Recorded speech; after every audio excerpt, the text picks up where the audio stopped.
Here protesting today because they let it fall, and we believe there was a failing on every single level of government, whether that's state, federal, local. Today marks the 1-year anniversary of the historic LA fires. I'm in the Pacific Palisades, one of the 2 communities that was severely affected 1 year ago today. With an event this tragic, you would expect there to be some type of visual. There's a protest called They Let Us Burn. I want you to raise your hand if you lost your home in this fire. Keep your hands up. Keep them up. California leadership at the city and state level failed. They let us burn 1 year ago in ineptitude, gross negligence, lack of proper planning, lack of resources, lack of people, and purposeful policy that let it burn. The people here are comprised of both sides of the political spectrum, and they're mad. Our house burned down a year ago today. We lost our neighbors, we lost our neighborhood, we lost our community. I just want to shout out also everybody that's handling this permitting process. Ridiculous that they have to take all of that on. What he's talking about. Many of the people here are in the middle of the very difficult process to rebuild their homes. I've been told this from multiple people. Families have stayed to rebuild their homes. Anyone who is older or in their autumn years has left the community because they don't want to deal with all the red tape in the city and in California of rebuilding a home here. It would take too long. In the 1 year since the fire, out of the 13,000 homes that burned down, fewer than a dozen have been Frustrated rebuilt. is an understatement. I'm filled with rage and a lot of anger. I think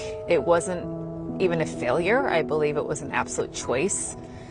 Complete negligence, finger pointing, lack of accountability, lack of transparency. I was wondering what it would be like here a year later, and you used the word rage. There is a lot of rage. There's a lot of rage. Like there doesn't feel as much healing as much just anger. Every person's story is very unique, and everyone has a different version of hell.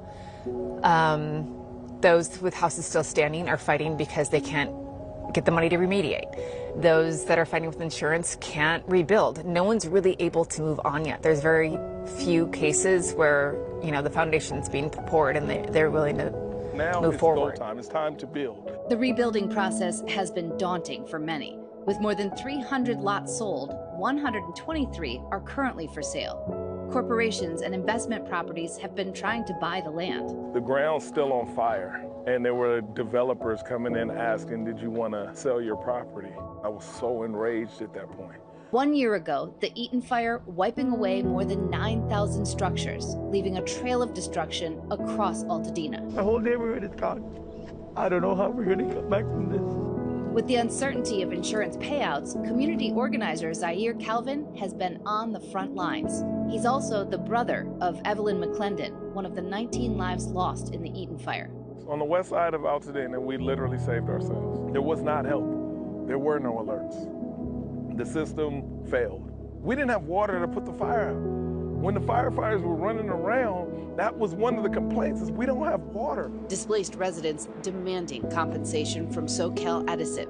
Although an official cause has yet to be determined, the utility company has said that there is a possible connection to their equipment. It is painful to think that our equipment may have been involved. We still don't quite know what happened. Another stark reality, those that have homes still standing, but they're uninhabitable, like the Lombardis, whose property tested positive for high-level toxins like lead. I came home to try to get some things put away, and I got a migraine for 3 days. Lead cannot be 100% cleaned. Kids absorb the lead twice as fast as adults do. The family of five's home looks exactly as they left it last year. Dishes still sitting in the sink. The invisibleness of contaminants that are in the house and the uphill battle of trying to convince the insurance company that these things are present and they are dangerous for our family. It's been months of back and forth with their insurance company while struggling to find permanent housing. So we have been paying this entire time. The mortgage, thank God, have not fallen behind. We're just asking our insurance companies for what's right and due to us, which is pay out our policy. Let us try to get back to our somewhat normal lives. Last year, I met LA City Fire Department Captain Dan Levens the morning after the fires annihilated his neighborhood. Dan says it's still difficult to see. And how has this last year since I saw you been? It's been pretty traumatic. I mean, I'm not going to try to sugarcoat. There's been a lot of ups and downs, a lot of reliving the horrors of that night. survivor guilt of what we were able to save and what we couldn't save. Sometimes I don't want to come to my front yard because this is what I see. Captain Dan, his brother, and son saved 4 homes on their block. They're now being recognized for going above and beyond. It's the Altadena way. Everybody that comes back, we're all going to have a special bond. That fire was nobody still can burning underground and exploded in size. LA's new fire chief addressing that on Tuesday.